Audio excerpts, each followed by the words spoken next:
Capítulo 18. Alcançar a paz. Cura e fé. Nós dissemos anteriormente que quando uma situação é totalmente dedicada à verdade, a paz é inevitável. Alcançá-la é o critério pelo qual a integridade da dedicação pode ser seguramente avaliada. No entanto, nós também dissemos que a paz jamais será alcançada sem fé, pois o que é dedicado à verdade como sua única meta é trazido à verdade pela fé. Essa fé abrange todas as pessoas envolvidas, pois só assim a situação é percebida de modo significativo e como um todo. E todas as pessoas têm que estar envolvidas, ou a tua fé é limitada e a tua dedicação incompleta. Toda situação percebida de maneira adequada, vem a ser uma oportunidade de curar o Filho de Deus. E ele é curado porque tu lhe ofereceste a fé, entregando ao Espírito Santo e liberando-o de todas as exigências que o teu ego faria. Assim tu o vês livre, e essa visão o Espírito Santo compartilha. E uma vez que ele a compartilha, ele a deu e assim ele cura através de ti.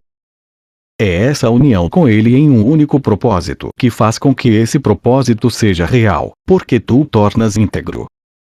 E isso é cura. O corpo é curado porque vieste sem ele e te uniste à mente na qual está toda a cura. O corpo não pode curar, porque não pode ficar doente.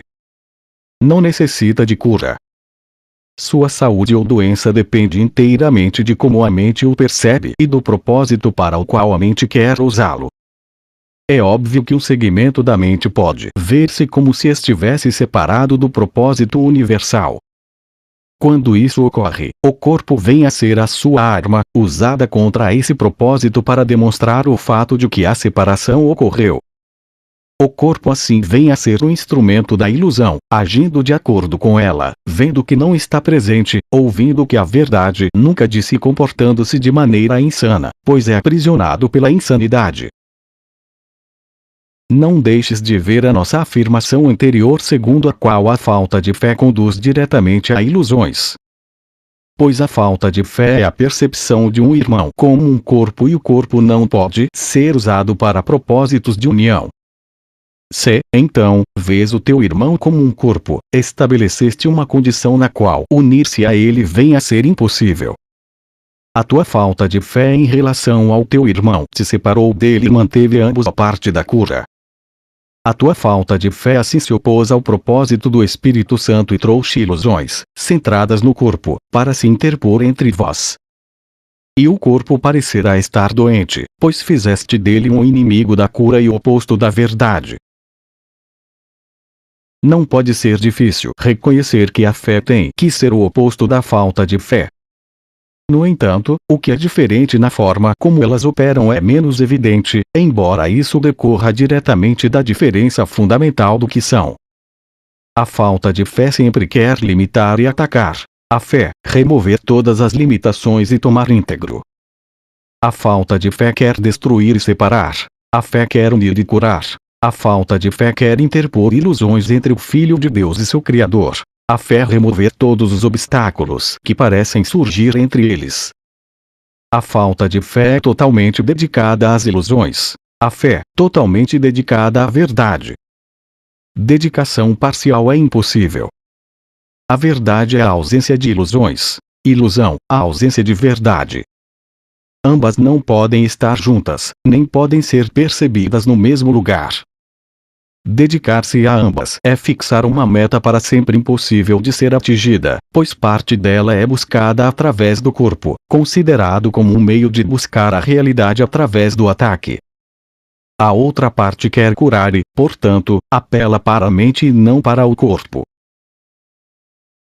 A concessão inevitável é a crença segundo a qual o corpo tem que ser curado, não a mente. Pois essa meta dividida deu a ambos uma realidade igual, que só seria possível se a mente fosse limitada ao corpo e dividida em pequenas partes de aparente integridade, mas sem conexão. Isso não fará dano no corpo, mas manterá em mente o sistema de pensamento delusório. Aqui, então, a cura é necessária. E é aqui que está a cura. Pois Deus não concedeu a cura como algo à parte da doença, nem colocou o remédio onde a doença não pode estar. Eles estão juntos, e quando são vistos juntos, todas as tentativas de manter tanto a verdade quanto a ilusão em mente, onde ambas necessariamente estão, são reconhecidas como tentativas dedicadas à ilusão e são abandonadas quando trazidas à verdade e vistas como totalmente irreconciliáveis com a verdade, em qualquer aspecto ou em qualquer forma. A verdade e a ilusão não têm nenhuma conexão. Isso permanecerá para sempre verdadeiro, por mais que busques conectá-las. Mas as ilusões são sempre conectadas entre si, assim como a verdade. Tanto as ilusões quanto a verdade são coesas internamente, formando um sistema de pensamento completo, ainda que totalmente desconexo em relação ao outro. E perceber isso é reconhecer onde está a separação e onde ela tem que ser curada. O resultado de uma ideia nunca está separado de sua fonte. A ideia da separação produziu o corpo e permanece conectada a ele, fazendo com que o corpo seja doente devido à identificação da mente com ele. Pensas que estás protegendo o corpo ocultando essa conexão, pois escondi-la parece manter a tua identificação a salvo do ataque da verdade. Se apenas compreendesses o quanto esse estranho ocultar feriu a tua mente e como a tua própria identificação passou a ser confusa em função disso. Não vês o quanto é grande a devastação causada pela tua falta de fé, porque a falta de fé é um ataque que parece justificado pelos seus resultados. Pois negando a fé, vês o que é indigno dela e não és capaz de olhar além das barreiras para o que está unido a ti. Ter fé é curar. É o sinal de que aceitaste a expiação para ti mesmo e, portanto, queres compartilhá-la. Através da fé, ofereceste a dádiva da liberdade em relação ao passado, que tu recebeste. Não uses nada que o teu irmão tenha feito anteriormente para condená-lo agora. Livremente escolheste não ver os seus erros, olhando além de todas as barreiras entre tu e ele e vendo a ambos como um só.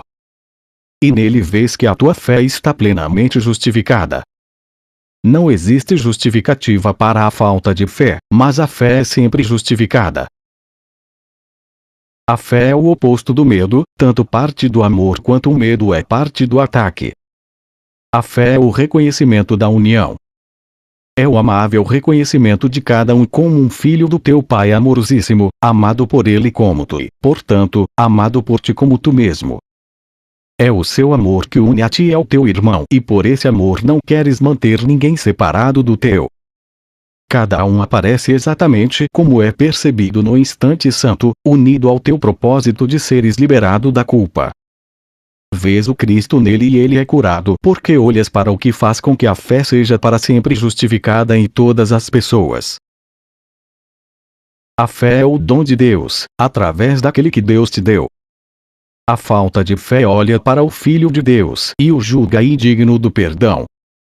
Mas através dos olhos da fé, o Filho de Deus é visto já tendo sido perdoado, livre de toda a culpa que ele colocou sobre si mesmo. A fé só o vê agora, porque não olha para o passado para julgá-lo, mas quer ver nele somente o que veria em ti. Ela não vê através dos olhos do corpo, nem olha para os corpos em busca de justificativas para si mesma. É a mensageira da nova percepção, enviada para reunir testemunhas de que ela veio e devolver suas mensagens a ti. A fé é tão facilmente trocada pelo conhecimento como um mundo real. Pois a fé surge da percepção do Espírito Santo e é o sinal de que tu a compartilhas com ele. A fé é uma dádiva que ofereces ao Filho de Deus através dele e é totalmente aceitável para o seu Pai assim como para ele. E, portanto, é oferecida a ti. O teu relacionamento santo, com seu novo propósito, te oferece a fé para que a diz ao teu irmão. A tua falta de fé te separou do teu irmão e assim não reconheces a salvação nele. No entanto, a fé vos une na santidade que vem não através dos olhos do corpo, mas no modo de ver daquele que se uniu a vos e em quem vos estáis unidos. A graça não é dada a um corpo, mas à mente. e a mente que a recebe olha de imediato para além do corpo e vê o lugar santo onde ela foi curada. Lá está o altar onde foi dada a graça e no qual ela se encontra. Oferece, então, graça e bênção ao teu irmão, pois tu estás no mesmo altar onde a graça foi depositada para ambos. E sejais curados pela graça juntos, para que possam curar através da fé. No instante santo, tu e o teu irmão estão diante do altar que Deus ergueu a si próprio e a vós. Deixai a falta de fé de lado e vinde a ele juntos. Lá vereis o milagre do vosso relacionamento tal como foi refeito através da fé. E é lá que vais reconhecer que não existe nada que a fé não possa perdoar. Nenhum erro interfere com o que ela vê com calma, trazendo o milagre da cura com a mesma facilidade a todos eles. Pois os mensageiros do amor fazem o que são enviados para fazer, trazendo de volta a boa nova de que isso foi feito a ti e ao teu irmão que estais juntos diante do altar do qual eles foram enviados. Assim como a falta de fé manterá os teus pequenos reinos desertos e separados, a fé ajudará o Espírito Santo a preparar a terra para o mais santo dos jardins que ele quer fazer.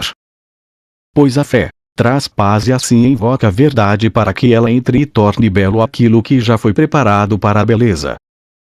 A verdade segue a fé e a paz, completando o processo de tornar belo o que elas iniciam. Pois a fé ainda é uma meta do aprendizado, não mais necessária depois que a lição já foi aprendida. A verdade, porém, permanecerá para sempre. Permite, então, que a tua dedicação seja para com o Eterno e aprende como não interferir com ele e torná-lo escravo do tempo. Pois o que tu pensas que fazes com o Eterno, fazes contigo mesmo. Aquele que Deus criou como seu filho não é escravo de nada, sendo o Senhor de tudo, junto com seu Criador. Podes escravizar um corpo, mas uma ideia é livre, incapaz de ser mantida na prisão ou de qualquer modo limitada exceto pela mente que a pensou. Pois ela permanece unida à sua fonte, que é seu carcereiro ou seu libertador, de acordo com o que ela escolhe como propósito para si mesma. Pecado versus erro. É essencial que o erro não seja confundido com o pecado e é essa distinção que faz com que a salvação seja possível. Pois o erro pode ser corrigido e o errado acertado. Mas o pecado, se fosse possível, seria irreversível. A crença no pecado não pode deixar de estar baseada na firme convicção de que as mentes, não os corpos, podem atacar. E dessa forma a mente é culpada e para sempre assim permanecerá, a não ser que uma outra mente que não faça parte dela possa lhe dar absolvição. O pecado pede punição, assim como o erro pede correção, e acreditar que punição é correção é claramente insano.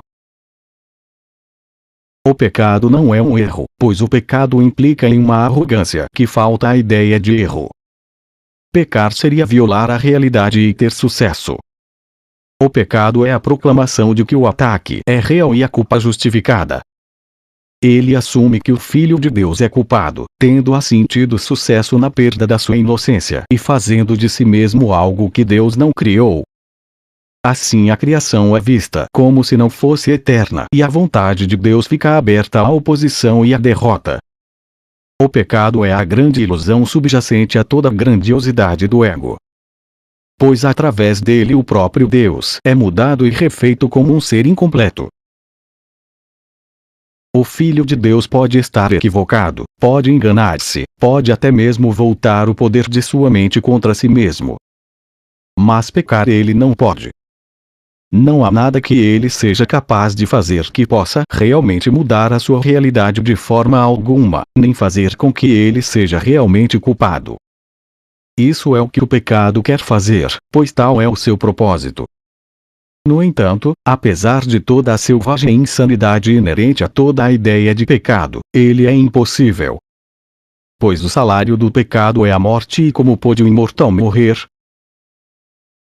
Um dos principais dogmas da insana religião do ego é que o pecado não é um erro, mas a verdade é a inocência que pretende enganar.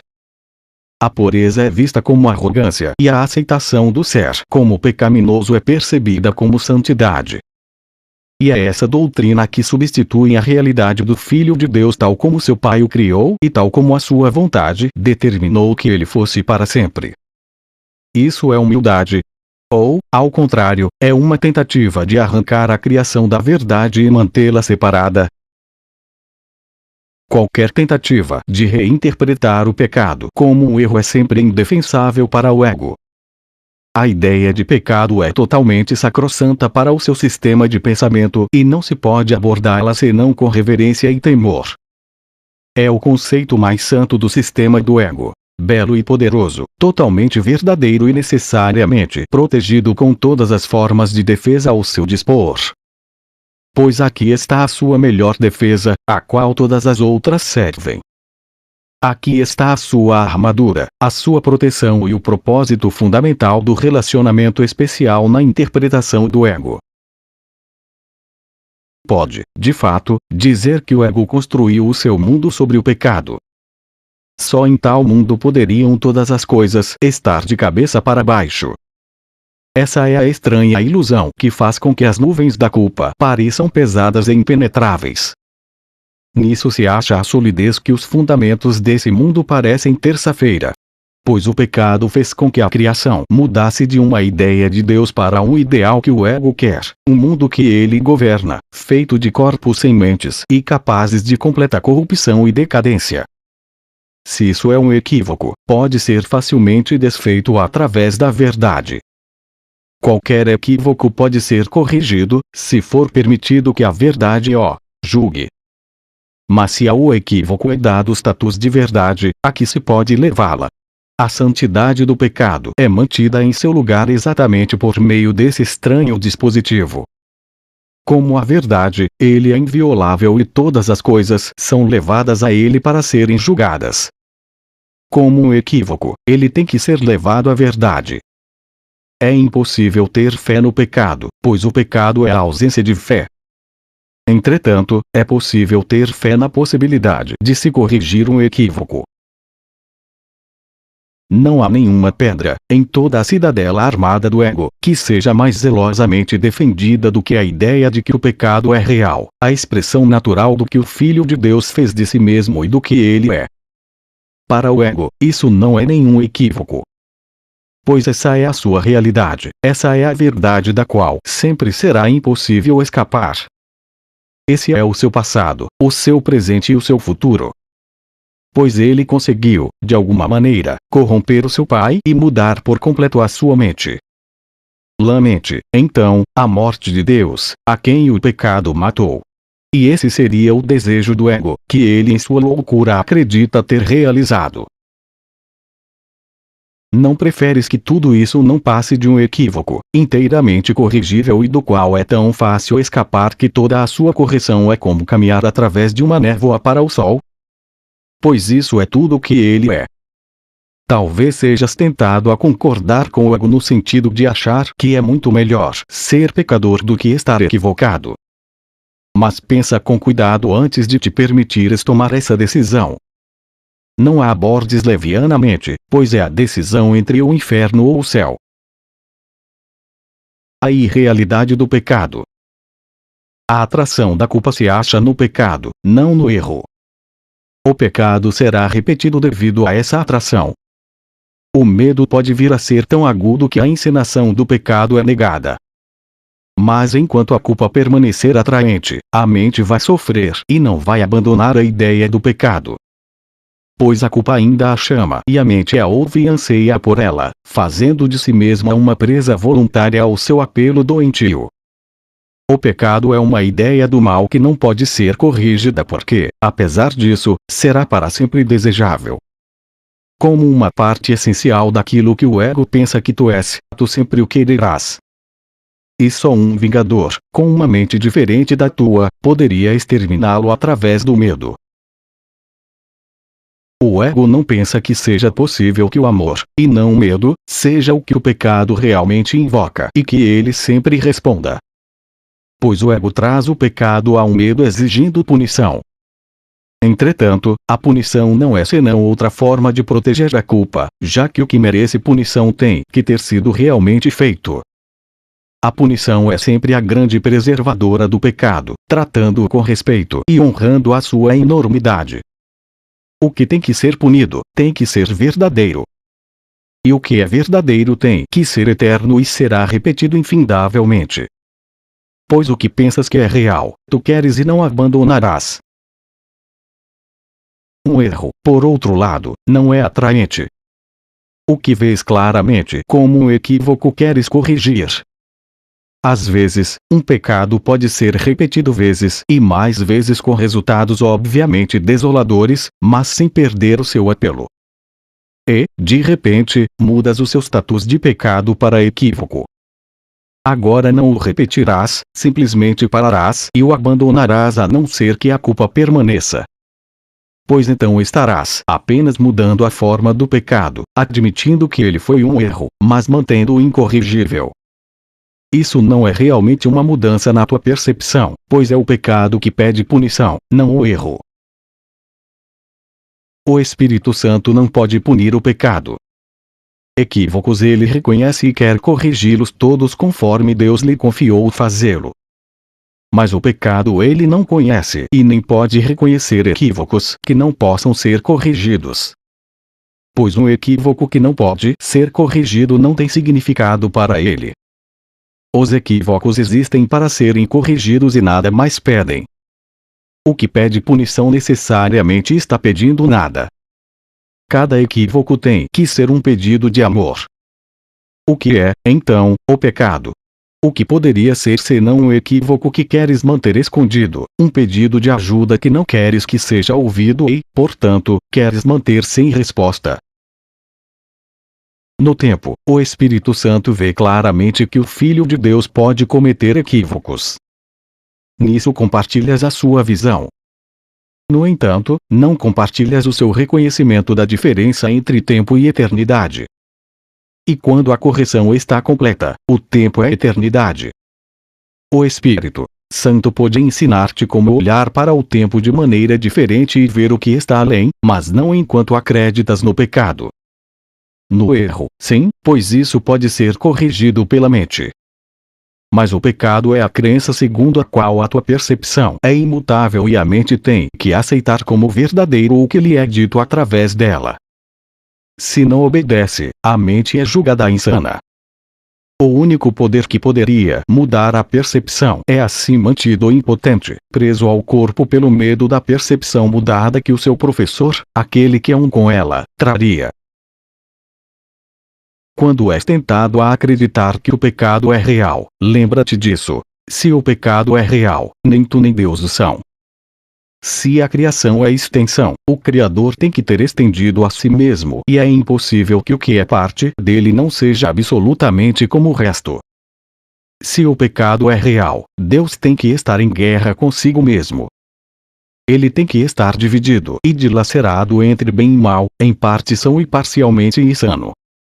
Pois ele tem que ter criado aquilo cuja vontade é destruí-lo e tem o poder de fazê-lo.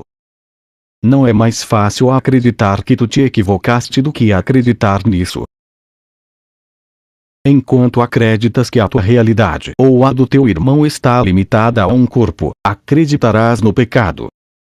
Enquanto acreditas que os corpos podem se unir, acharás a culpa atraente e acreditarás que o pecado é precioso.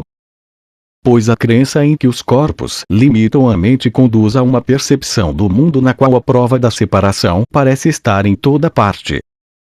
E Deus e a sua criação parecem estar divididos e depostos.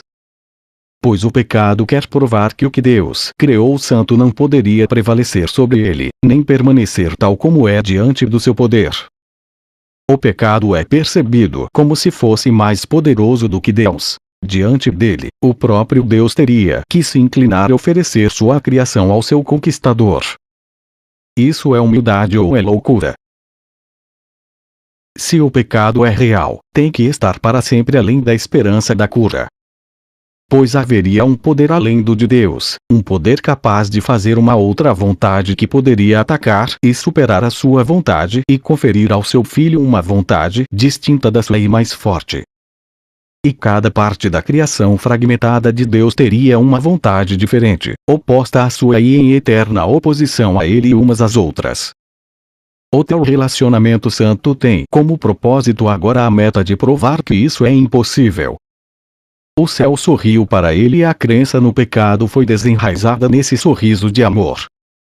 Tu ainda vês porque não reconheces que o seu fundamento se foi. Sua fonte foi removida e assim pode ser valorizada só por um pequeno período de tempo antes de sumir. Apenas o hábito de olhar procurando por ela ainda permanece. E, no entanto, olhas com o sorriso do céu sobre os teus lábios e com a bênção do céu sobre a tua vista. Não verás o pecado por muito tempo, pois, na nova percepção, a mente o corrige quando parece ser visto e ele vem a ser invisível. Os erros são rapidamente reconhecidos e rapidamente entregues à correção para serem curados, não escondidos. Tu serás curado do pecado e de toda a sua devastação no instante em que deixares de dar a ele qualquer poder sobre o teu irmão. E tu ajudarás a superar os equívocos, liberando-o da crença no pecado com alegria. No instante santo, verás o sorriso do céu brilhando sobre tu e teu irmão. E derramarás a tua luz sobre ele, reconhecendo com contentamento a graça que foi dada a ti. Pois o pecado não prevalecerá contra uma união para a qual o céu sorriu. A tua percepção foi curada no instante santo que o céu te deu. Esquece o que viste e ergue teus olhos com fé para o que agora podes ver. As barreiras no caminho do céu desaparecerão diante da tua vista santa, pois a ti, que eras cego, foi dada a visão e podes ver. Não olhes para o que foi removido, mas para a glória que foi restaurada para que tu a vejas. Olha para o teu Redentor e contempla o que ele quer te mostrar no teu irmão e não permitas que o pecado mais uma vez se erga para cegar os teus olhos. Pois o pecado quer manter-te separado dele, mas o teu Redentor quer que olhes para o teu irmão como para ti mesmo. O teu relacionamento agora é um templo de cura, um lugar onde todos os que estão cansados podem vir e descansar. Aqui está o descanso que nos espera a todos após a jornada. E ele é trazido para mais perto de todos pelo teu relacionamento. Os obstáculos à paz. À medida que a paz se estende do fundo de ti para abraçar toda a filiação e lhe dar descanso, ela encontrará muitos obstáculos. Alguns deles tu tentarás impor. Outros parecerão surgir de algum outro lugar, dos teus irmãos e de vários aspectos do mundo exterior. No entanto, a paz gentilmente irá cobri-los, estendendo-se para o que vem depois completamente desobstruída. A extensão do propósito do Espírito Santo para outras pessoas, a partir do teu relacionamento para trazê-las gentilmente a Ele é o caminho através do qual Ele alinhará os meios e a meta. A paz que Ele deposita dentro de ti do teu irmão estender-se-á em quietude a cada aspecto da vossa vida, cercando a ti e ao teu irmão de felicidade radiante e da calma consciência da proteção completa. E vos carregareis sua mensagem de amor, segurança e liberdade a cada um que se aconchegue no vosso templo, onde a cura espera por ele. Vos não esperareis para dar-lhe isso, pois o chamarão e ele vos responderá, reconhecendo no vosso chamado por Deus. E vos o fareis entrar e dareis descanso a ele como vos foi dado. Tudo isso tu farás. Entretanto, a paz, que já está profundamente dentro de ti, em primeiro lugar tem que se expandir e fluir através dos obstáculos que colocaste diante dela. Isso tu farás, pois nada do que é empreendido com o Espírito Santo é deixado por terminar. De fato, não podes estar certo de coisa alguma que vejas fora de ti, mas disso podes estar certo. O Espírito Santo pede que lhe ofereças um lugar de descanso, aonde tu descansarás nele. Ele te respondeu e entrou no teu relacionamento. Não queres retribuir agora a amabilidade do Espírito Santo e entrar em um relacionamento com ele? Pois foi ele que ofereceu ao teu relacionamento a dádiva da santidade, sem a qual teria sido para sempre impossível apreciar o teu irmão. A gratidão que deves a ele, ele só pede que a recebas por ele. E quando olhas com gentil amabilidade para o teu irmão, estás contemplando a ele. Pois estás olhando para o lugar onde ele está e não para o que está à parte dele. Tu não podes ver o Espírito Santo, mas podes ver os teus irmãos verdadeiramente. E a luz nos teus irmãos vai te mostrar tudo o que precisas ver. Quando a paz em ti tiver sido estendida para abranger todas as pessoas, a função do Espírito Santo aqui terá sido realizada. Existirá, então, alguma necessidade de ver o que quer que seja. Quando o próprio Deus tiver dado o último passo, o Espírito Santo reunirá todos os agradecimentos e toda a gratidão que lhe tiveres oferecido e os depositará gentilmente diante do seu Criador, em nome de seu Filho Santíssimo. E o Pai os aceitará em seu nome. Que necessidade poderia existir de ver o que quer que seja na presença da sua gratidão? O primeiro obstáculo: o desejo de ficar livre da paz. O primeiro obstáculo através do qual a paz tem que fluir é o teu desejo de ficar livre dela. Pois ela não pode se estender a não ser que tu a conserves. És o centro a partir do qual ela se irradia para fora, para chamar os outros para dentro. És a sua casa, a sua morada tranquila a partir da qual ela alcança gentilmente o exterior, mas sem jamais te deixar. Se queres deixá-la sem lar, como poderia ela habitar dentro do Filho de Deus? Se ela quer se espalhar por toda a criação, tem que começar contigo e a partir de ti atingir todo aquele que chama e levar-lhe o descanso através da união contigo. Por que irias querer que a paz ficasse sem lar? O que pensas que ela tem que deixar de ter para habitar contigo? Qual parece ser o preço que não estás disposto a pagar? A pequena barreira de areia ainda se ergue entre tu e o teu irmão. Tu a queres reforçar agora. Não te é pedido que a abandones só para ti mesmo. Cristo te pede isso para Ele mesmo. Ele quer trazer a paz a todas as pessoas e como pode Ele fazê-lo exceto através de ti? Permitirias que um pequeno muro de areia, uma parede de pó, uma diminuta barreira aparente ficasse entre os teus irmãos e a salvação? E no entanto, esse pequeno resquício de ataque que ainda valorizas contra o teu irmão é o primeiro obstáculo que a paz em ti encontra no seu caminho. Essa pequena parede de ódio ainda quer se opor à vontade de Deus e mantê-la limitada. O propósito do Espírito Santo descansa em paz dentro de ti. No entanto, ainda não estás disposto a deixar que ele se una a ti totalmente. Ainda te opões à vontade de Deus, apenas um pouco. E esse pouco é um limite que queres impor ao todo. A vontade de Deus é uma, não muitas. Não há oposição a ela, pois não há nenhuma outra além dela.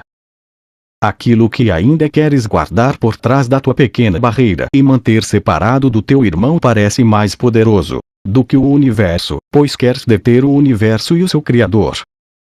Essa pequena parede quer esconder o propósito do céu e mantê-lo fora do céu. Empurrarias a salvação para longe daquele que dá a salvação. Pois foi isso o que vieste a ser. A paz não poderia se afastar de ti assim como não poderia se afastar de Deus. Não tenhas medo desse pequeno obstáculo. Ele não pode conter a vontade de Deus. A paz fluirá através dele e unir-se a ti sem impedimentos. A salvação não pode ser mantida longe de ti. Ela é o teu propósito. Não podes escolher a parte disso. Não tens nenhum propósito à parte do teu irmão, nem à parte daquele que pediste ao Espírito Santo para compartilhar contigo. A pequena parede cairá quietamente sob as asas da paz. Pois a paz enviará os seus mensageiros a partir de ti a todo o mundo, e as barreiras cairão diante da sua vinda com tanta facilidade quanto serão superadas aquelas que tu interpuseste. Vencer o mundo não é mais difícil do que superar a tua pequena parede. Pois no milagre do teu relacionamento santo, sem essa barreira, todos os milagres estão contidos. Não há ordem de dificuldades em milagres, pois todos são o mesmo. Cada um é uma gentil vitória sobre o apelo da culpa pelo apelo do amor. Como é possível que isso deixe de ser realizado aonde quer que seja empreendido? A culpa não pode erguer barreiras reais contra isso.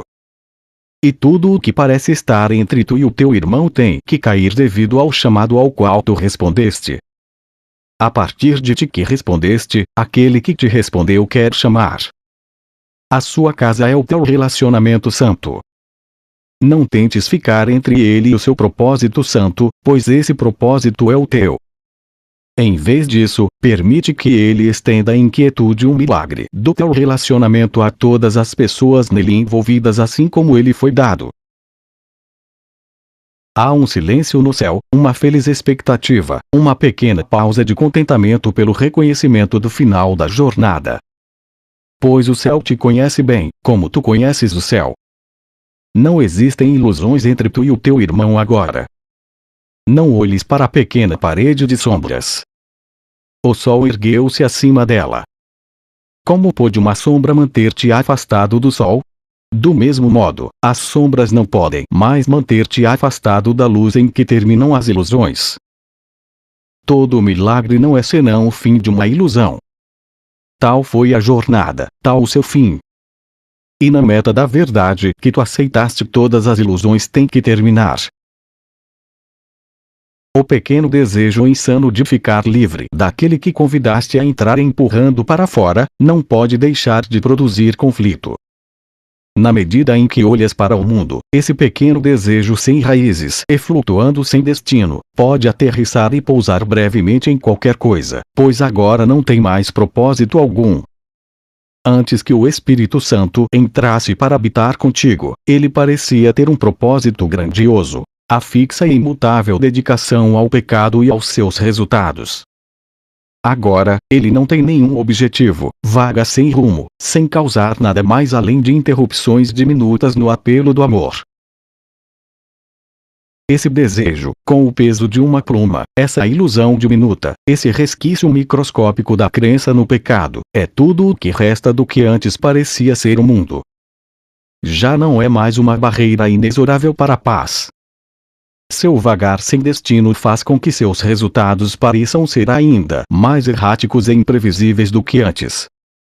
No entanto, o que poderia ser mais instável do que um sistema delusório organizado rigidamente? Sua aparente estabilidade é a fraqueza que o perpassa, que se estende a todas as coisas. A variação a que o pequeno resquício induz meramente indica seus resultados limitados. Quão poderosa pode ser uma pequena pluma diante das grandes asas da verdade? Pode ela opor-se ao voo de uma águia ou impedir o avanço do verão? Pode ela interferir com os efeitos do sol de verão sobre um jardim coberto de neve? Vê com que facilidade esse pequeno vestígio é erguido e carregado para longe, para nunca mais voltar, e despede-te dele com contentamento, não com pesar. Pois ele, em si mesmo, não é nada e nada representava quando tinhas uma fé maior na sua proteção. Não preferes saudar com boas-vindas o sol de verão, ao invés de fixar o teu olhar no floco de neve que desaparece e tremer na lembrança do frio do inverno? E a atração da culpa. A atração da culpa produz medo do amor, pois o amor jamais olharia para a culpa de modo algum. É da natureza do amor só olhar para a verdade, pois vê a si mesmo nela, com a qual quer unir-se em união santa e completeza. Assim como o amor tem que olhar para o que vem depois do medo, o medo também não pode ver o amor. Pois o amor contém o fim da culpa, com tanta certeza quanto o medo depende dela. O amor só é atraído pelo amor. Não vendo a culpa de forma alguma, não vê medo algum. Sendo totalmente incapaz de ataque, não poderia ter medo. O medo é atraído para aquilo que o amor não vê e cada um deles acredita que o objeto do olhar do outro não existe. O medo olha para a culpa exatamente com a mesma devoção com que o amor olha para si mesmo. E cada um tem mensageiros que são enviados, os quais retornam com mensagens escritas na linguagem em que foi pedido seu envio. Os mensageiros do amor são gentilmente enviados e retornam com mensagens de amor e gentileza. Os mensageiros do medo são brutalmente despachados para buscar culpa e valorizar toda a migalha de mal e de pecado que possam achar, sem perder nenhuma sob pena de morte, colocando-as respeitosamente diante de seu senhor e patrão. A percepção não pode servir a dois senhores, cada um solicitando mensagens de coisas diferentes em linguagens diferentes. Aquilo de que o medo se alimentara, o amor não vê. Aquilo que o medo exige, o amor não é sequer capaz de ver. A violenta atração que a culpa tem pelo medo está totalmente ausente da gentil percepção do amor. Aquilo que o amor quer contemplar é sem significado para o medo e completamente invisível. Os relacionamentos nesse mundo são o resultado de como é visto o mundo. Isso depende de que emoção foi chamada a enviar os seus mensageiros para contemplá-lo e retornar com a notícia do que viram. Os mensageiros do medo são treinados através do terror e tremem quando seu patrão os chama para servi-lo. Pois o medo não tem misericórdia, nem mesmo para com os seus amigos. Seus culpados mensageiros saem às escondidas em busca sedenta de culpa, pois são mantidos no frio e famintos e seu patrão, que só lhes permite festejar em cima do que devolvem a ele, faz com que sejam cruéis. Nenhum pequeno farrapo de culpa escapa de seus olhos famintos. E, em sua selvagem busca do pecado, lançam-se sobre qualquer coisa viva que veem e carregam-na aos gritos a seu patrão para ser devorada. Não envies ao mundo esses selvagens mensageiros para se banquetearem com ele e pilharem a realidade. Pois eles te trarão notícias de ossos, pele e carne. Foram ensinados a buscar o que é corruptível e a retornar com as gargantas cheias de coisas decadentes e apodrecidas. Para eles, essas coisas são belas, porque parecem aplacar seus selvagens acessos de fome.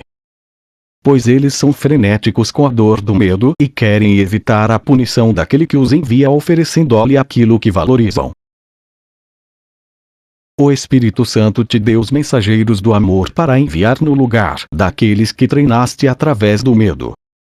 Eles estão tão ansiosos para te devolver o que valorizam quanto estão os outros. Se os envias, só verão o que é irrepreensível e belo, gentil e benigno. Eles terão mesmo cuidado para não deixar escapar à sua atenção o menor ato de caridade, a mais diminuta expressão de perdão, ou mais leve sopro de amor.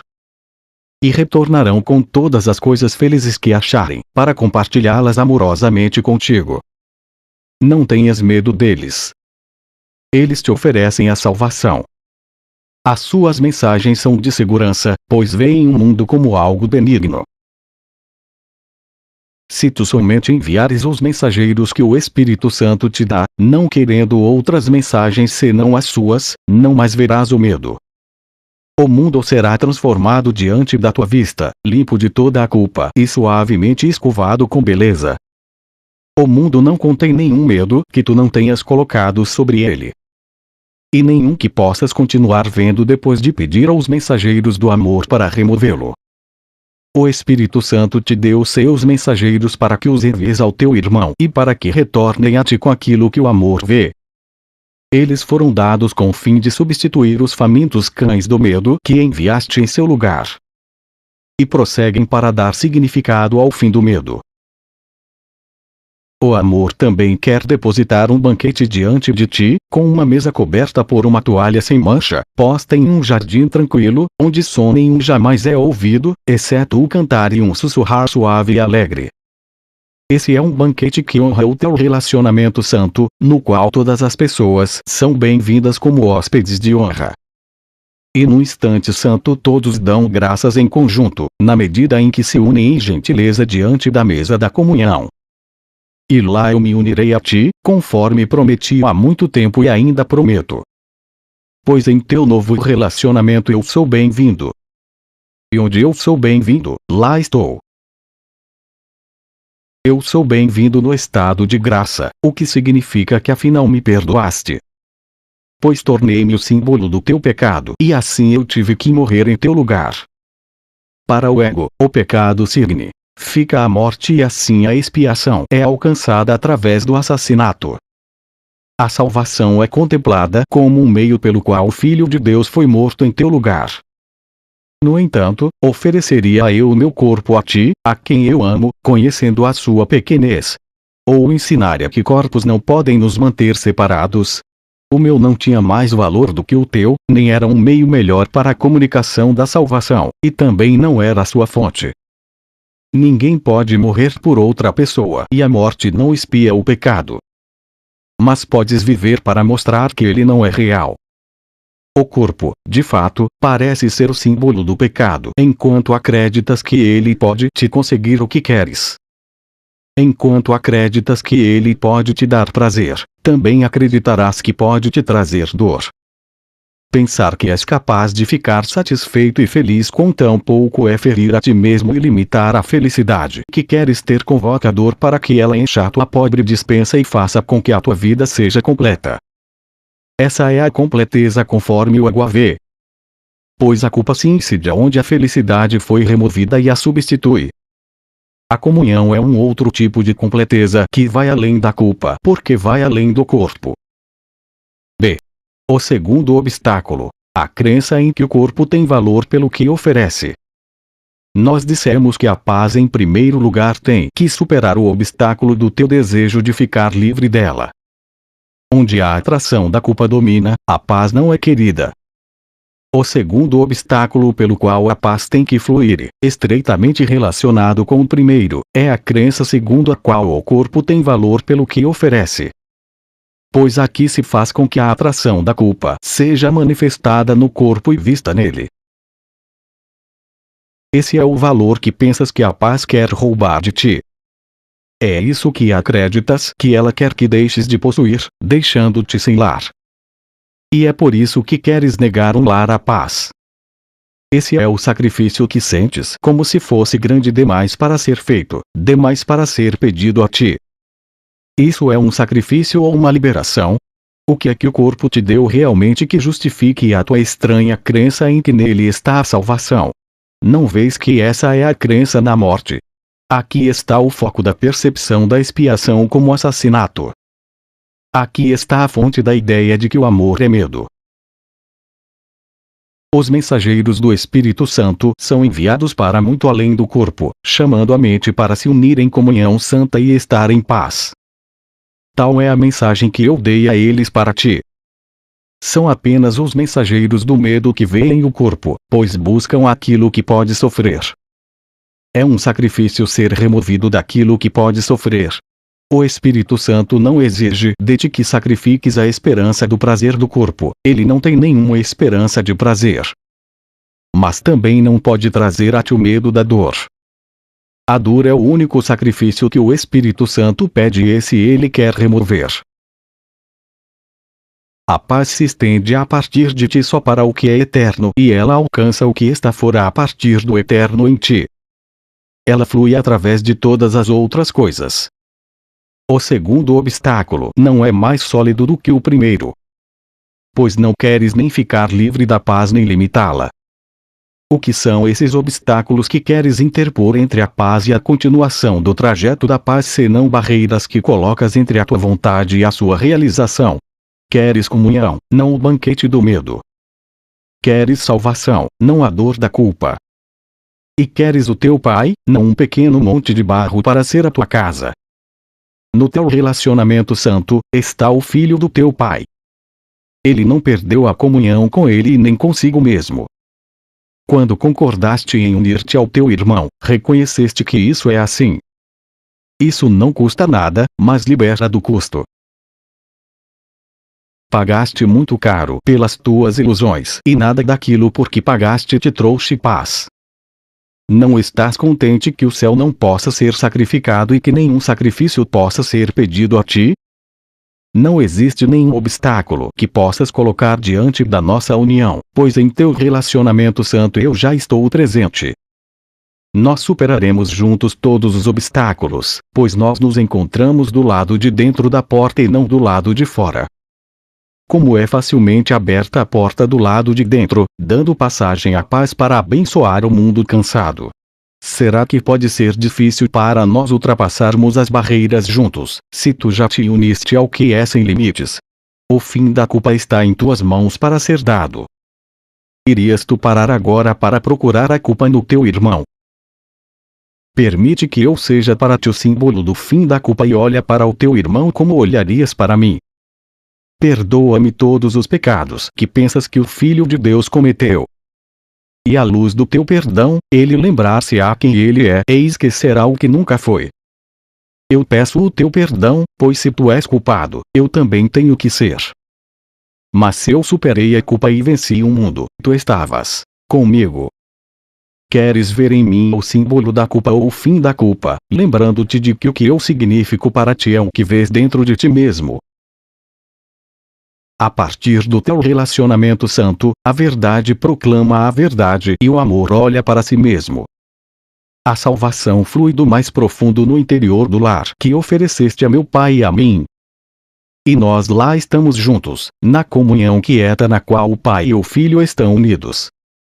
Ó, vindes-vos que tendes fé à santa união do Pai e do Filho em vos mesmos. E não vos mantenhais à parte do que vos é oferecido em gratidão por terdes dado a paz o lar no céu.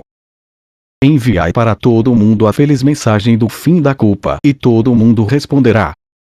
Pensai na vossa felicidade quando todos vos oferecerem o testemunho do fim do pecado e vos mostrarem que o seu poder se foi para sempre.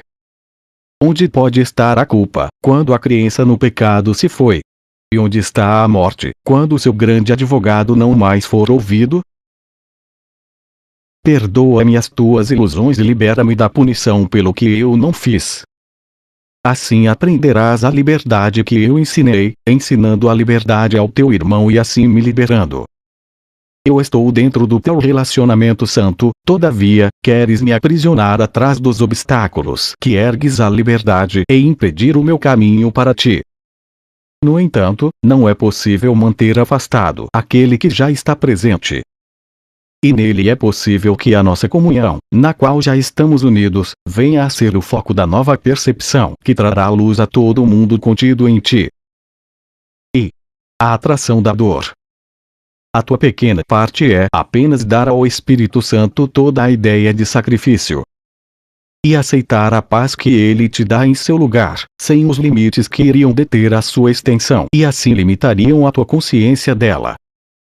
Pois o que ele dá tem que ser estendido, se queres ter o seu poder sem limites e usá-lo para a liberação do Filho de Deus. Não é disso que queres ficar livre e tendo isso não podes limitá-lo. Se a paz não tem um lar, tu também não tens e eu também não tenho. E ele, que é o nosso lar, está ao desabrigo conosco. É esse o teu desejo? Queres ser para sempre um errante em busca de paz? Queres investir a tua esperança de paz e felicidade naquilo que não pode deixar de falhar?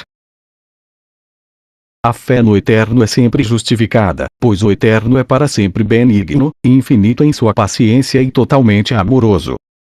Ele te aceitará totalmente e te dará paz. No entanto, ele só pode se unir com o que já está em paz em ti, imortal como ele próprio. O corpo não pode te trazer nem paz nem tumulto, nem alegria nem dor.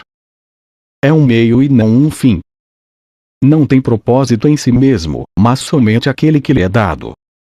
O corpo parecerá ser qualquer coisa que seja o meio de alcançar a meta que lhe atribuíste. Só a mente pode estabelecer um propósito e só a mente pode ver os meios para sua realização e justificar o seu uso. Paz e culpa são ambas condições da mente a serem atingidas. E essas condições são o lar da emoção que a suscita e que é, portanto, compatível com elas.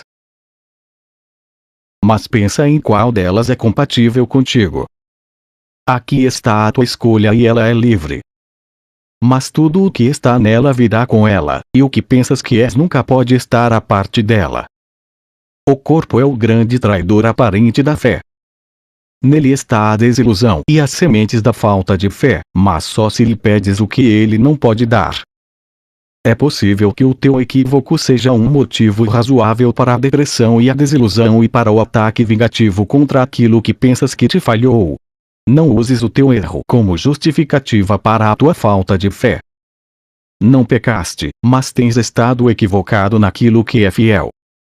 E a correção do teu equívoco vai te dar motivos para a fé. é impossível buscar o prazer através do corpo e não achar dor. É essencial que esse relacionamento seja compreendido, pois o ego vê como prova do pecado. Ele não é realmente punitivo em absoluto. É apenas o resultado inevitável de te equacionares com o corpo, que é o convite à dor. Pois ele convida o medo a entrar e vem a ser o teu propósito. A atração da culpa tem que entrar com ele e o que quer que seja que o medo oriente o corpo a fazer é, portanto, doloroso. Ele irá compartilhar a dor de todas as ilusões e a ilusão do prazer será o mesmo que a dor.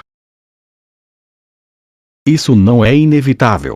Sob as ordens do medo, o corpo perseguirá a culpa, servindo ao seu patrão cuja atração pela culpa mantém toda a ilusão da sua existência.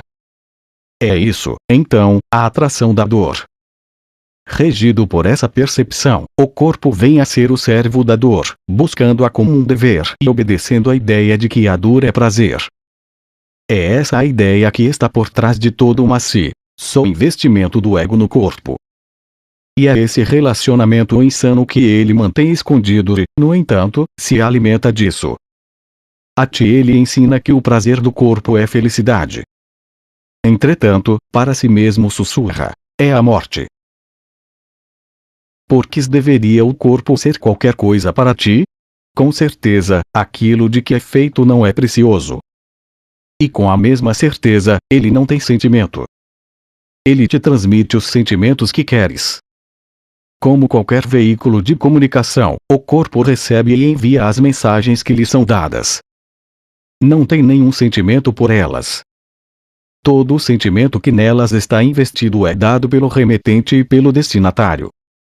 Tanto o ego como o Espírito Santo reconhecem isso e ambos reconhecem também que aqui o remetente e o destinatário são o mesmo. O Espírito Santo te diz isso com alegria. O ego esconde de ti, pois quer manter-te inconsciente disso.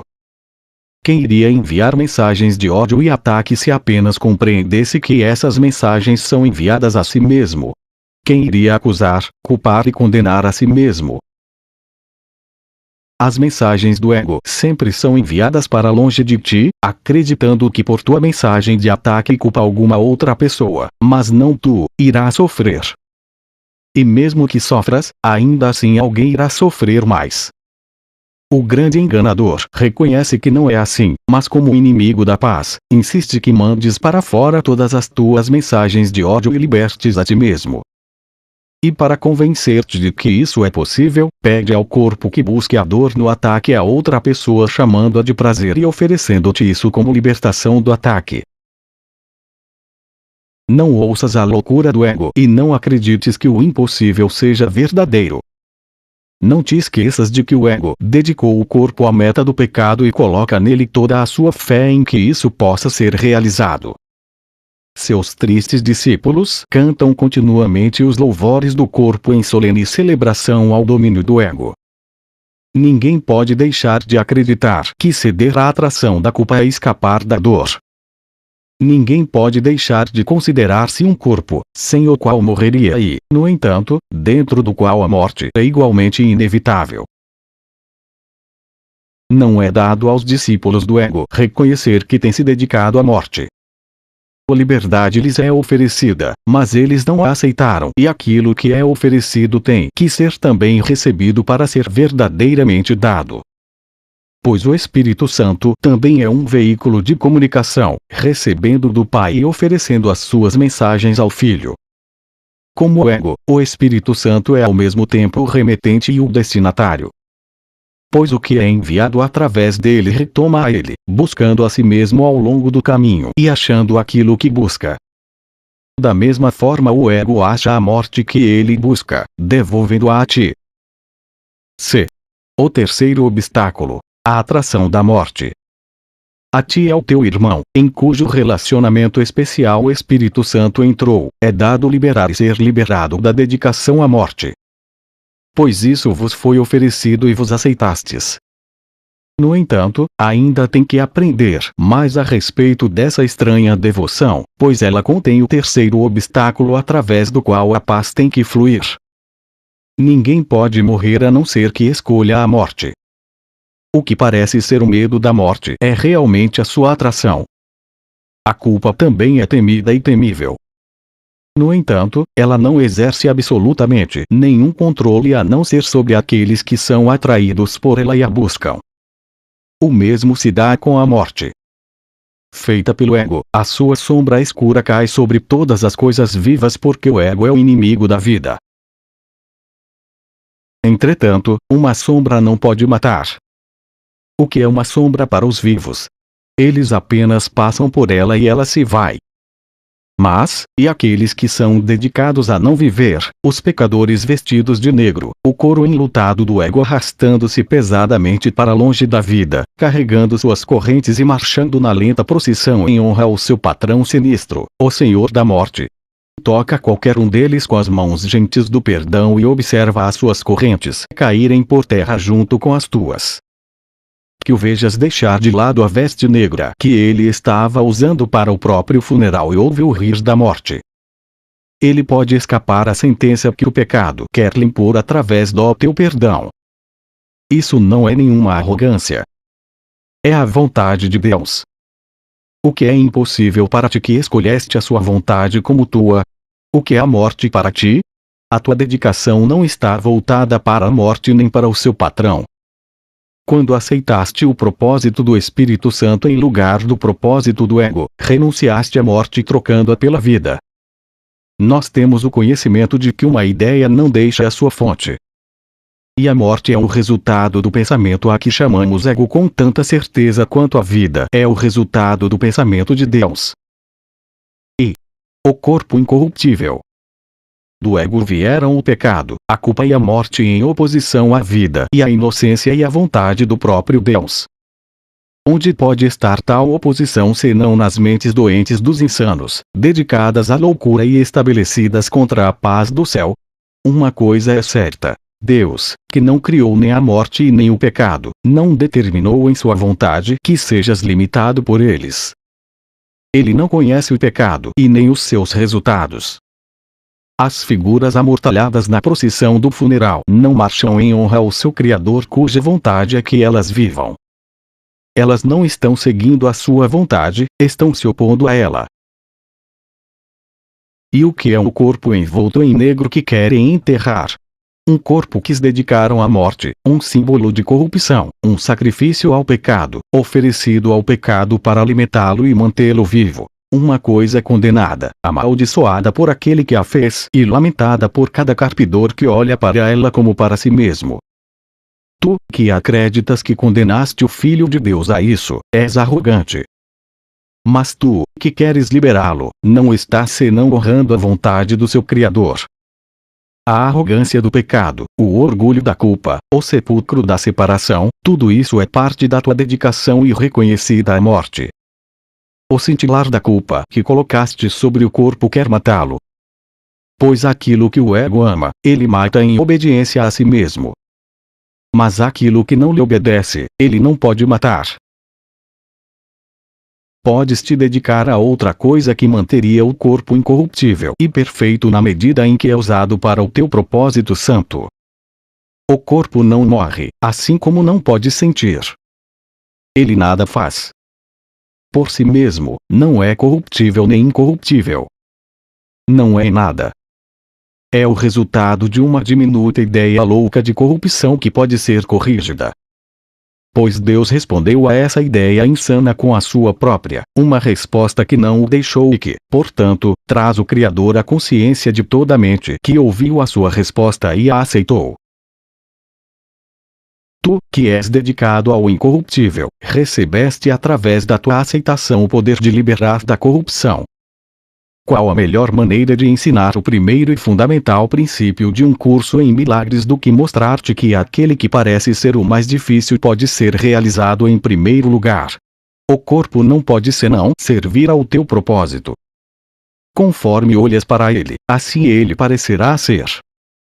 A morte, se fosse verdadeira, seria o rompimento final e completo da comunicação que é a meta do ego.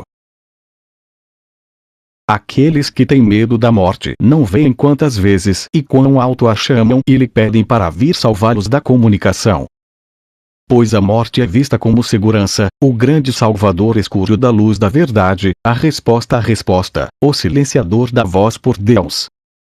No entanto, o recuo para a morte não é o fim do conflito.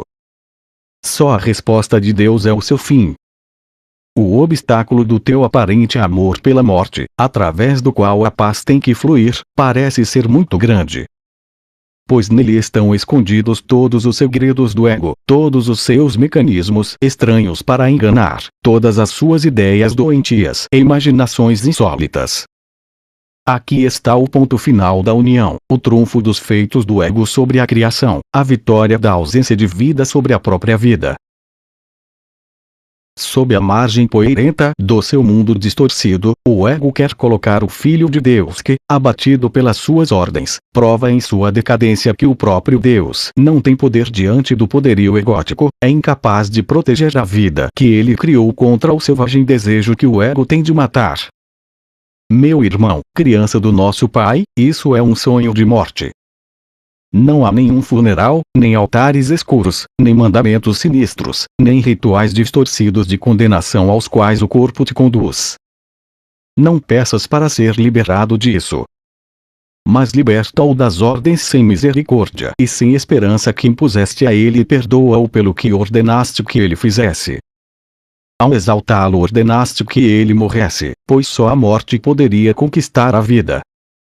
E que outra coisa, senão a insanidade, poderia contemplar a derrota de Deus e pensar que é real?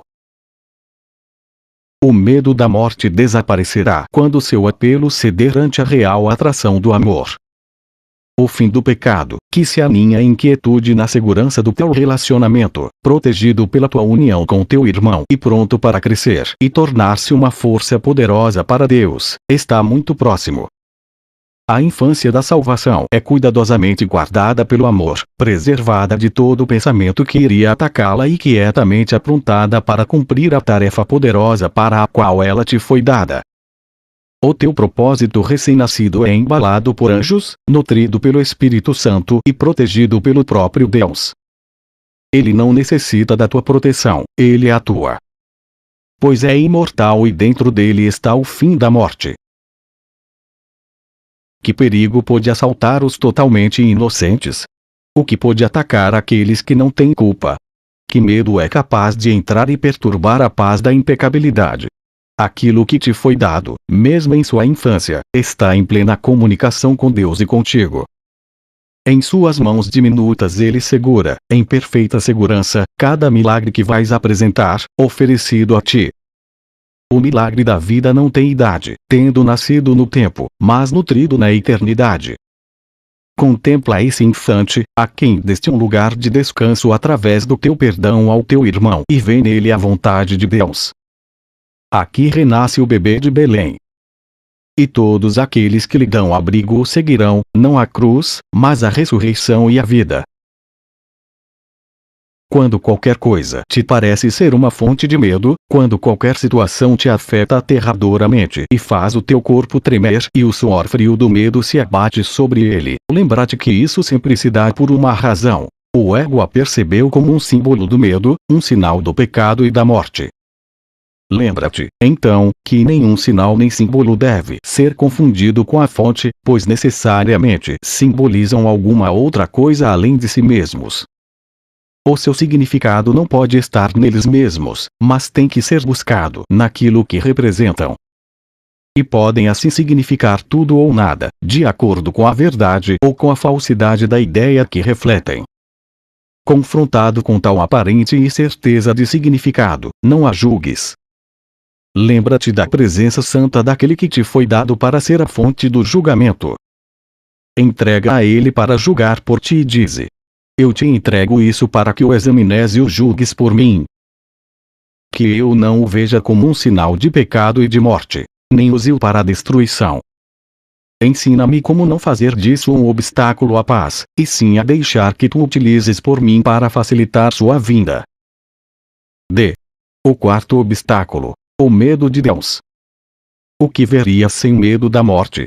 O que sentirias e pensarias se a morte não retivesse nenhuma atração para ti? Muito simplesmente te lembrarias do teu pai. o Criador da vida, a fonte de tudo que vive, o Pai do universo e do universo dos universos e de todas as coisas que estão até mesmo além. De tudo isso tu te lembrarias. E à medida que essa memória surge em tua mente, a paz tem ainda que superar um obstáculo final, após o qual se completa a salvação e o Filho de Deus é restaurado inteiramente à sanidade. Pois aqui o teu mundo, de fato, acaba.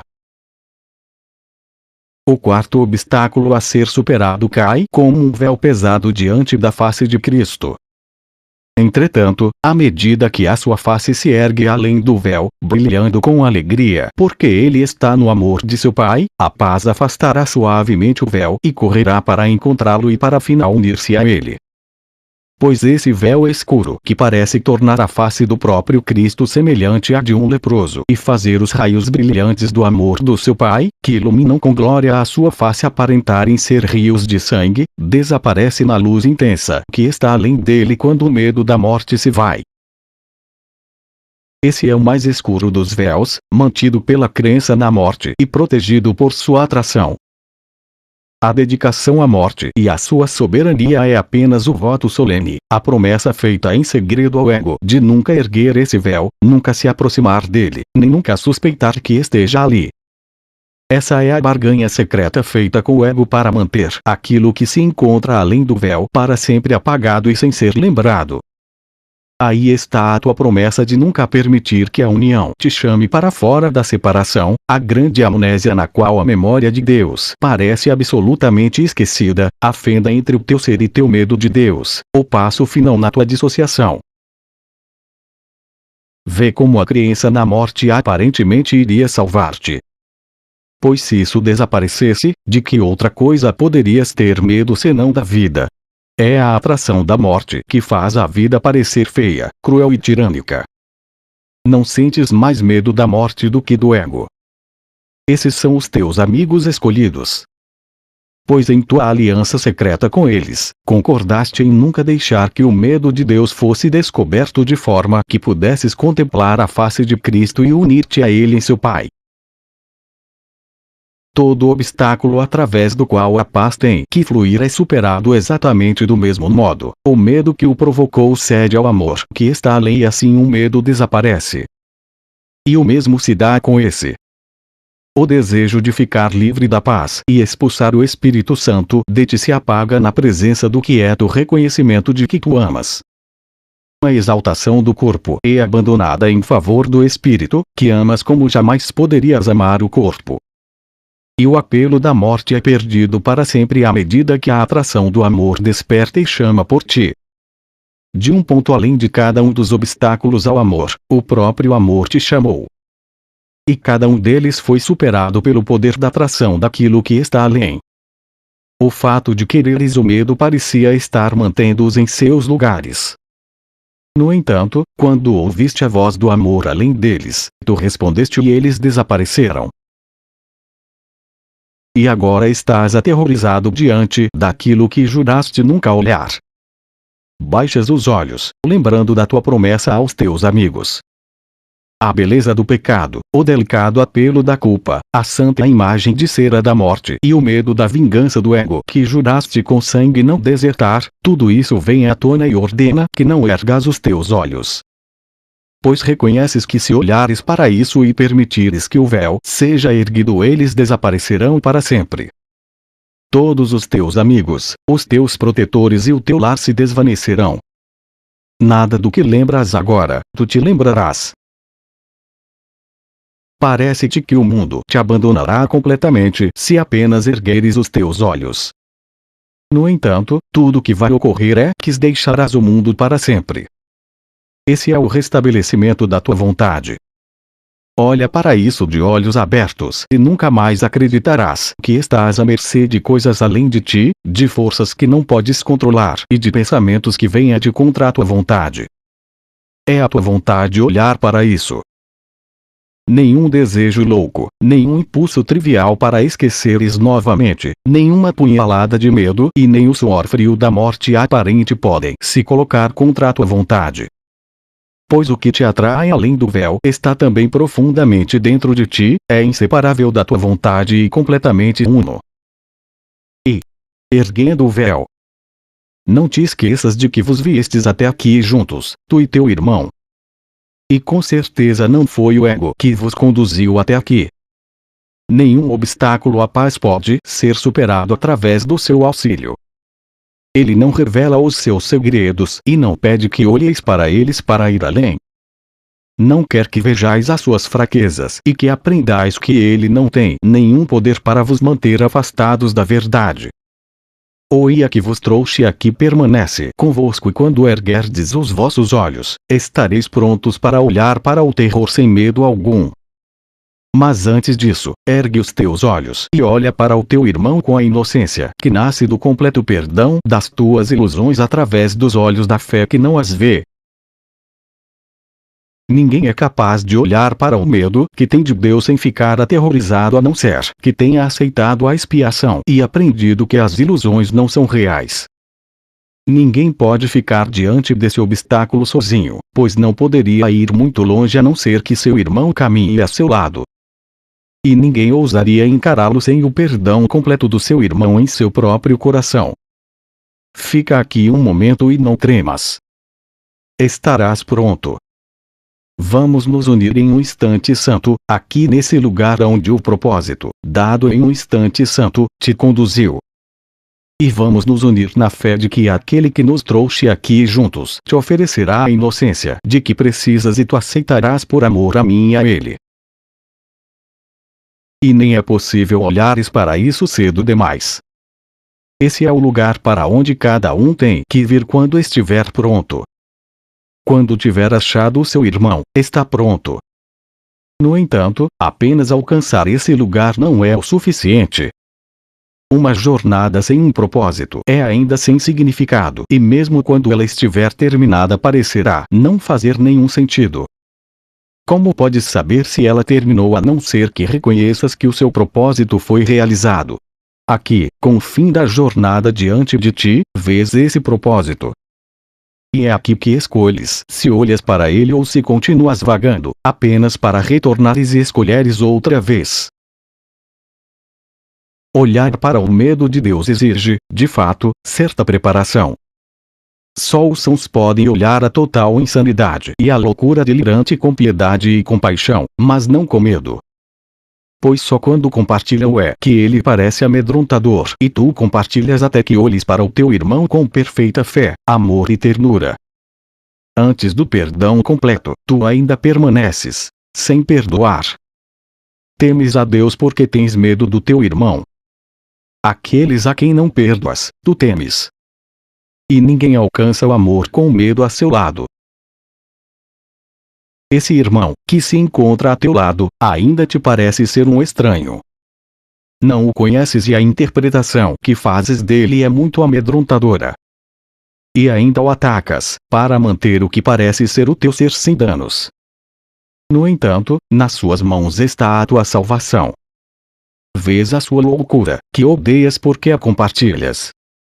E toda a piedade e o perdão que a curariam dão lugar ao medo. Irmão, precisas do perdão do teu irmão, pois tu e ele compartilharão ou a loucura ou o céu juntos. E erguereis os vossos olhos na fé juntos ou absolutamente não o fareis. Ao teu lado está alguém que te oferece o cálice da expiação, pois o Espírito Santo está nele. Queres manter os seus pecados contra ele ou aceitar a sua dádiva para ti? Esse doador da salvação é teu amigo ou teu inimigo. Escolhe o que ele é, lembrando-te de que vais receber dele de acordo com a tua escolha. Ele tem em si o poder de perdoar o teu pecado, assim como tu dele. Nenhum dos dois pode dar a si mesmo esse perdão sozinho. E, no entanto, o Salvador encontra-se ao lado de cada um. Permite que ele seja o que é e não busques fazer do amor um inimigo. Contempla o teu amigo, o Cristo que se encontra a teu lado. Como ele é santo e como é belo. Pensaste que ele havia pecado porque jogaste o véu do pecado sobre ele para esconder a sua beleza. Entretanto, ele ainda te oferece o perdão para que compartilhes a sua santidade. Esse inimigo, esse estranho, ainda te oferece a salvação como seu amigo. Os inimigos de Cristo, os adoradores do pecado, não sabem a quem atacam. Esse é o teu irmão, crucificado pelo pecado e esperando pela liberação da dor. Não queres oferecer-lhe o perdão, quando somente ele pode oferecê-lo a ti? Pela sua redenção, ele te dará a tua, com tanta certeza quanto Deus criou cada coisa viva e a ama.